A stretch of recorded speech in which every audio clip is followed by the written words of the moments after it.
जी doctor साहब, आपने बहुत अच्छा ही एक बात कर दी, यही इसी आखिर पे जब आप आए कि मार्केस के हवाले से आपने कहा। तो आप सब लोग भी जानते हैं, आप भी और आप भी, कि मार्केस जो है वो उसका फ़िक्र अपनी जगह पे है, ज़ाहिर है वो भी बहुत बड़ा है। लेकिन उसने एक ऐसी टेक्नीक इख्तियार की है या इस्तेमाल की है तवातुर के साथ, मैजिक रियलिज़्म की, जो उसके साथ जुड़ गई है। तो इसका मतलब है कि बंदा जो पहचाना जा रहा है, वो फ़िक्र तो अपनी जगह पर मौजूद है, लेकिन वो अपनी टेक्नीक की बुनियाद पर पहचाना जा रहा है, अपनी ट्रीटमेंट की बुनियाद पर पहचाना जा रहा है। वो एक पूरे अहद को पहचान दे गया एक आदमी कि इस ज़माने का आदमी जो है, वो उसी मसले को इस टेक्नीक में बयान करता है। तो सवाल बुनियादी तौर पर ये है कि क्या, जैसे अभी आपने कहा कि रुदाद नवीसी में और फ़िक्शन में फ़र्क है, तो वो क्या शय है जो रुदाद नवीसी को फ़िक्शन बना देती है? ज़ाहिर है वो ज़ुबान का कोई ट्रीटमेंट है, कोई तकनीक का कोई तजर्बा, कोई मेथड है जिससे ये सब कुछ बनता है। तो बुनियादी तौर पर हम उस मेथड की तरफ जाने की कोशिश कर रहे हैं। मसलन मेरा एक छोटा-सा तजर्बा ये, चीन में रहकर मैंने कुछ काम किया और साइंस फ़िक्शन को तर्जुमा किया वहाँ से, चीनी साइंस फ़िक्शन को अंग्रेज़ी से किया, मुझे चीनी उस तरह से नहीं आती।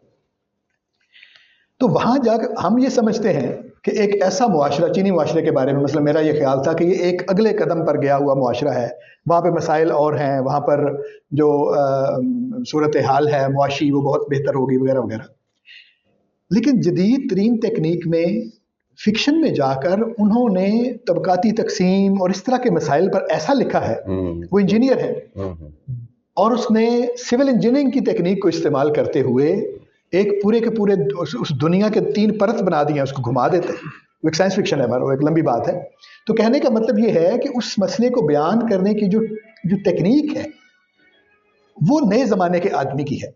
अब देखिए ना, अगर आप इस मोबाइल को इस्तेमाल कर रहे हैं तो आप मैसेज करते हैं, तो बात तो वही है, जो आप कहना चाहते हैं वो दूसरे तक पहुंच रही है, लेकिन ये ख़त की टेक्निक से एक मुख्तलिफ चीज़ है, ये रुके की टेक्निक से एक मुख्तलिफ चीज़ है। ये जो पैगाम बर था, नामा बर था, उससे एक मुख्तलिफ टेक्निक है। तो काम तो वही कर रहे हैं आप, लेकिन टेक्निक उसकी मुख्तलिफ हो गई है, इस बुनियाद पर यह नया हो गया है। तो सवाल बुनियादी तौर पर यह है कि क्या नए अफसाना निगार के पास, आज हम अफसाना निगारों की चूंकि बात करें इसलिए हम अफसाना निगार करें, वरना किसी वक्त हम शायरों पर भी ये बात करेंगे अगले किसी उसमें, कि क्या नया है ऐसा नए अफसाना निगार के पास जिसके ज़रिए वो ये दावा करता है या वो ये तमन्ना करता है कि मैं नए ज़माने के मसाइल को मुनफरिद तरीके से बयान कर दूंगा। तो दोबारा एक दफ़ा हम फातिमा की तरफ जाते हैं कि इस वक्त तक की जितनी गुफ्तगू है वो आपने सुन ली, तो इसके नुक्ता नज़र में, और ये भी मत समझिए कि आप किसी कटहरे में खड़े हैं और आप देखें ये गुफ्तगू के लिए है और ज़रा हम आपको सुनने के लिए बैठे हैं, और ये भी कोई तवक्को नहीं है कि कोई बहुत बड़ी बात हम यहाँ करके उठें। सिर्फ ये है कि जो लोग खामोश रहकर बातें सुनते रहते हैं, उनके पास भी एक बोलने का एक मौका भी होना चाहिए और उनके पास कोई नुक्ता नज़र है। तो मैं फातिमा से दोबारा गुजारिश करता हूँ कि वो ये बताएं या ये इस पर बात करें कि चलें अपनी बात वो करना भी करें, अपनी बात भी उसमें शामिल की जा सकती है कि इस अहद के अफसाना निगार जो हैं उनके पास क्या ऐसा शय है जिसकी बुनियाद पर वो नए ज़माने को बयान कर सकते हैं। अच्छा, गुड क्वेश्चन, शानदार। सबसे पहले तो अभी मैं यही सोच रही थी कि दोबारा एक दफ़ा मौका मिले, क्योंकि पहले जब पहले सारा मौका आपको है, सारा मौका आपके लिए, तो उसके लिए बहुत शुक्रिया। दूसरा ये कि जैसे आपने ये बात उस वक्त दरवेश साहब भी बात कर रहे थे, लाइव नहीं जाता फिर ना, बिल्कुल करीब कर लें। दरवेश साहब भी बात कर रहे थे कि मंटो की टेबल पे बहुत कुछ था और जंग अजीम भी थी, और इन्होंने भी कहा, मैं इमरान साहब ने भी, जहांगीर इमरान साहब ने भी, कि ये सारी चीज़ें थी, वो सब चीज़ें मंटो की टेबल पे थी। हमारी टेबल तक आते आते वो और बढ़ गई हैं, बड़ी हो गई हैं और गुंजलक हो गई हैं, और जितना ज़्यादा, क्या अब जंगे नहीं हैं, जैसे 9/11 का जिक्र किया उस्मान आलम ने, उसके बाद पूरी एक नफ्सियात बदल गई है, कोविड के बाद एक पूरी नफ्सियात बदल गई है। अच्छा, आपने सवाल सर दोबारा सवाल वही है, चाहती हूँ कि सवाल बार बार है वही वाला क्वेश्चन आपसे ये करना चाहती हूँ, आप क्या मैं सही समझ रही हूँ कि आप ये पूछना चाहते हैं कि हम जो अभी नए लिखने वाले हैं वो असलूब में या टेक्निक में ऐसी कौन सी चीज़ इस्तेमाल कर रहे हैं जो मुख्तलिफ भी हो और नए ज़माने को भी साथ लेकर चले? यही क्वेश्चन है आपका?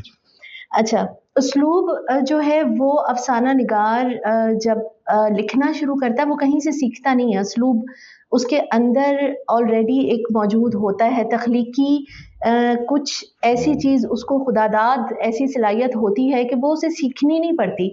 हाँ, अपने उसलूब को वो बेहतर ज़रूर बना सकता है। सबसे बड़ी चीज़ मेरी नज़र के अंदर एक आजकल के दौर के लिए इख्तिसार, दूसरा जामियत, तीसरा कम्युनिकेशन, कि क्या आप कारी तक अपनी बात पहुंचा भी रहे हैं या नहीं। अलामत का दौर निकल चुका इसलिए क्योंकि तब लोग छुप के लिखते थे। अगर हम अभी भी डर के लिखें या अभी भी जैसे उस्मान ने कहा कि इतना ज़्यादा कुछ है कि सही तौर पे हम उसको सफ़े पे ला नहीं पाते, अपने ही दिमाग के इतने हमारे अपने मसाइल इतने ज़्यादा हैं कि हम उसको पूरी तरीके से लिख नहीं पाते। तो उसके लिए मुझे ये लगता है कि हमने किरदार इंसान को बनाना छोड़ना पड़ेगा, हमें किरदार मसाइल को बनाना पड़ेगा। मैंने ये मैं अपने ज़ाती तजर्बे से भी बात कर रही हूँ और इसके ये भी हो सकता है कि मैं गलत हूँ। यहाँ सारे सीनियर बैठे हुए हैं कि अब जैसे एक मैं मिसाल देती हूँ कि तकलीफ़ है, लाठी है, एक बंदा है जिसे तकलीफ़ है और वो लाठी लेके चलता है। किरदार हम उस लाठी को भी बना सकते हैं, किरदार हम उसकी तकलीफ को भी बना सकते हैं और किरदार हम उस शख्स को भी बना सकते हैं। इस वक्त हमें मसाइल को किरदार बनाना है। अगर हम उसे किरदार नहीं बना के सामने लेकर आएंगे, उसे इम्पोर्टेंस नहीं देंगे, इंसानों के गिर्द बुनते रहेंगे अफसाना, तो अफसाना आगे नहीं बढ़ेगा। मैं एक इसके अंदर एक और चीज़ ऐड करना चाहती हूँ आपकी इजाज़त से। अपने अफसाने की किसी की मिसाल भी दीजिए, मतलब आपने फलां में ये किया हुआ है। मैं बिल्कुल आपको ये मिसाल देती हूँ। मैंने सबसे जो इस वक्त जो चेंज आती हुई चीज़ें, एक तो ये कि हम अब फ्यूचरिस्टिक सोचना शुरू हो गए। हम साइंस फिक्शन अभी उस तरह बेशक ना लिख पाए क्योंकि अभी हम फ्यूचरिस्टिक लिखेंगे, ऐसे किरदार या ऐसा मसला जो बहुत दूर का है, अभी मौजूद नहीं है, हमने देखा नहीं है, लेकिन हमारा दिमाग ये सोचता है कि ऐसा हो सकता है। उसके ऊपर मैंने एक अफसाना लिखा गेती के नाम से, जिसके अंदर वो एक ऐसी दुनिया में चली जाती है जहाँ पर हर चीज़ ऑटोमेटिक है, हर चीज़ जो है वो रोबोटिक है। और उसके हवाले से भी लिखा एक मेरा फ्यूचरिस्टिक अफसाना, एक एंथोलॉजी के अंदर फ़रूक नदीम साहब ने भी छपवाया।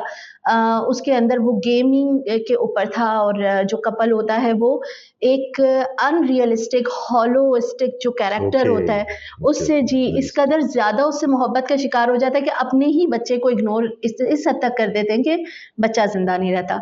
तो हमारे पास टॉपिक्स तो बहुत ज़्यादा हैं।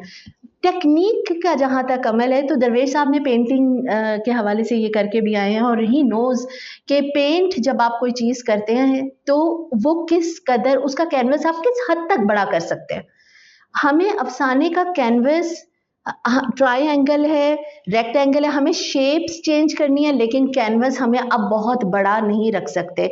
देखिए हम as a consumer, as a कारी, एज अ किसी भी तरह से आप इवन कोई चीज़ खरीदने दुकान पे जाएं, और फिर मैं दोबारा ये कहना चाहूँगी, ऐड करना चाहूँगी कि मेरी मिसाल देने का मकसद हरगिज़ ये नहीं है कि ये हतमी बात है, मैं सिर्फ मिसाल देती हूँ और मैं गलत भी हो सकती हूँ कि आप कोई चीज़ भी खरीदने जाते हैं, आप दुकानदार से कहते हैं मुझे ये चीज़ चाहिए, अब वो आपको 10 पहले चीज़ें दिखाता है, ये रंग देखें, ये रंग देखें, आप उसे बता भी रहे यार मुझे ये कलर चाहिए, एंड में जाके दिखाता है तो आपको गुस्सा आएगा, आप कहेंगे यार ये पहले क्यों नहीं इसने मुझे दिखाया, इतनी देर ये मुझे क्या पढ़ा रहा था, ये मुझे इतनी देर से क्या दिखा रहा था।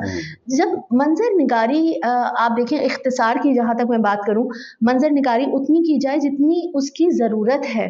मंजर निगारी अब मंजर निगारी वो नहीं रहेगी कि आप लिखते चले जाए कि उसने वो जनाब जी पायल आराम से वो पहन रही थी, फिर उसके बाद उसने अपना पाँव उठाया, फिर उसने ऐसे किया। नहीं, मैंने अपने एक अफसाने के अंदर बिल्कुल 3 सेंटेंसेस के अंदर एक औरत का अपने आप को समेटना, उठाना और तैयार करना 3 सेंटेंसेस के अंदर बयान किया। और बात सिर्फ बयान करने की भी नहीं है, जामियत ऐसी होनी चाहिए जो कारी के साथ इबलाग करे, उसे अपने साथ जोड़ के रखे और साथ चलाए भी। फिर बात दरवेश साहब ने बिल्कुल ठीक की कि मसाइल पे बात करना तो रुदाद हुआ, ये तो कहानी, आपने कहानी बयान कर दी, हम खबरें तो नहीं बताने के लिए आए, हम क्या करने के लिए आए हैं, फिर हमें क्या लिखना है। मुझे ये लगता है अपना मैं पॉइंट ऑफ व्यू यहाँ पर देना चाहती हूँ और आप सबकी इजाज़त से कि आप चेंज अगर नहीं ला सकते किसी की सोच पे, कोई भी आप एक हेडिंग पढ़ें, एक छोटी सी हेडिंग है, शॉर्ट फिक्शन है, जैसे एक था वो वाला कि वो बेबीज के शूज वाला था, मुझे सही तरह याद नहीं है, कि दे आर फॉर सेल किसी ने लगाया हुआ था, यानी कि उसका अपना बेबी खत्म हो गया था तो उसने जो उसके लिए चीजें खरीदी थी वो फॉर सेल लगा दी। तो एक सेंटेंस है वो, सिर्फ ठीक है, सोचने पे मजबूर करें। आप किसी को अगर सोचने पे मजबूर नहीं कर सकते, अगर मसला भी आप उठा रहे हैं और उस पर सोचने पे मजबूर नहीं कर रहे, सिर्फ मसला बयान कर रहे हैं, तो क्या फायदा लिखने का। आप उसका हल इस तरीके से बताएं कि कारी को ये ना लगे कि हल है। फिर इन्होंने, दरवेश साहब ने एक बड़ी प्यारी बात की कि फरिश्ता सिफत हम बना देते हैं, हीरो सिस्टम हमारे यहाँ इतना ज़्यादा है, क्यों हम इस बात के ऊपर बजिद हैं कि हम एज अ माशरा, हम बहुत ज़बरदस्त, हमारा माशरा तो गंदा है, हम कहते तो हैं, लिखते भी हैं। मंटो ने भी कहा कि ये माशरा ही गंदा है, अगर ये मेरी जो मैं लिखता हूँ अगर उसे कबूल नहीं करता, तो माशरा तो जिस तरह का है, लेकिन हम फिर क्यों एक इंसान को फरिश्ते की तरह दिखाना चाहते हैं। बेटा हो तो बिल्कुल ऐसा हो, बेटी हो तो बिल्कुल ऐसी हो, और अगर शौहर है तो वो ऐसा हो। हमें ग्रे कैरेक्टर्स में आना पड़ेगा। अच्छा, हमें ग्रे कैरेक्टर्स को इंट्रोड्यूस करना पड़ेगा। Nobody can be white and black, कोई भी परफेक्ट नहीं होता। और इन सब चीज़ों को देखते हुए हमें तश्कील देना पड़ेगा, जहन साजी करनी पड़ेगी। ये बहुत मुश्किल काम है। उसको हमें शॉर्ट इख्तिसार के अंदर भी लिखना है। टेक्निक वो इस्तेमाल करनी है जो पेंटर इस्तेमाल करते हैं।